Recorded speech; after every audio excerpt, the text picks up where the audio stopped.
A sacrament is an outward and visible sign of an inward and spiritual grace. It is our human attempt to tangibly show a mystery of God that is at work within us. The United Methodist Church recognizes 2 sacraments, baptism and communion. Some denominations recognize 7 sacraments. Some denominations do not call their ritual sacraments, but use the term ordinance. Nevertheless, whatever they may call, we human beings know that something happens spiritually within us and around us as we seek to create a physical manifestation of the mysterious spiritual. Terminology can be confusing when we remember the night that Jesus met with his disciples in the upper room prior to his arrest, crucifixion, and resurrection. Jesus offered bread and wine and said, "Eat, drink, and remember." Some denominations call this communion or Holy Communion. Others refer to the act of remembrance as the Eucharist. Some call it the Lord's Supper. In the United Methodist Church, we often refer to the ritual as the service of word and table. To make matters even more confusing, some traditions believe that when the priest blesses the bread and wine, that they literally become the body and blood of Christ. This is called transubstantiation. Other traditions believe that the bread and wine literally become the body and blood of Christ after the person eats the elements. This is called consubstantiation. Most, including the United Methodist Church, believe that the bread and wine or juice represent the body and blood and do not actually become the body and blood of Christ. Regardless, I wish to tell you a story of God's presence when I was serving the sacrament of communion at our local hospital, which I do every Wednesday morning. Each week I place on the chapel altar the wafers and the cups of juice for health system employees to stop by as they pause to pray and to give thanks for that which God has done for them through Christ. Through Bluetooth, I softly play some sacred music for the participants to listen to while meditating on God's mercy and grace. Normally, when the people are in the chapel, I stand near the door to greet them as they come in or to offer a blessing as they leave.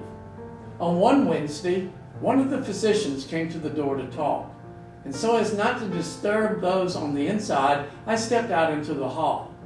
As we spoke, I soon heard weeping, and I turned to see a young woman moving down the hall slowly across from us. I cried out, "Ma'am," but she did not hear me. I excused myself from the physician and stepped across the hall, placed my hand on her shoulder and said again, "Ma'am?" She stopped and she began to speak, but through her weeping, I could not understand her words. She said something about a child, and it appeared that she was holding some medical records in her hand. As she tried to speak through her weeping, she looked across the hall and she looked into the chapel. "Is that the church?" she asked. I said, "Yes, I'm serving communion. Please come in." She moved to the altar and knelt in front of the juice and bread and continued to cry. In a few moments, she turned toward me and asked, "Excuse me, what is this?" pointing to the elements. I explained that the bread represented the body of the Christ and the juice represented Jesus' blood so that she might know of God's love. And she said, "Oh," and she turned back to the front and she continued to cry. In a few moments, she reached up and she took one of the wafers of bread and ate it. Curiously, she did not drink the juice. And in another moment, she reached up and took another wafer and ate it. And then another, and then another. 4 pieces of bread and no juice. Soon she stood up and she began to read scripture from the altar Bible, which was turned to Jesus' Sermon on the Mount. And then finally she turned toward me. And I saw that her whole demeanor had changed. Her face was no longer in agony, but there was a peace that defied her struggle only moments before. She did not even look like she'd been crying. As she left, I gave her a little angel and a card from the church. She thanked me and left.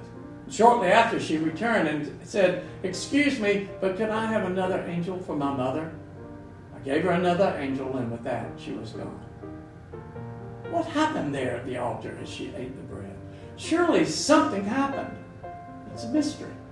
God moved her to a point of peace in the midst of great grief. God always seeks to bring order out of chaos.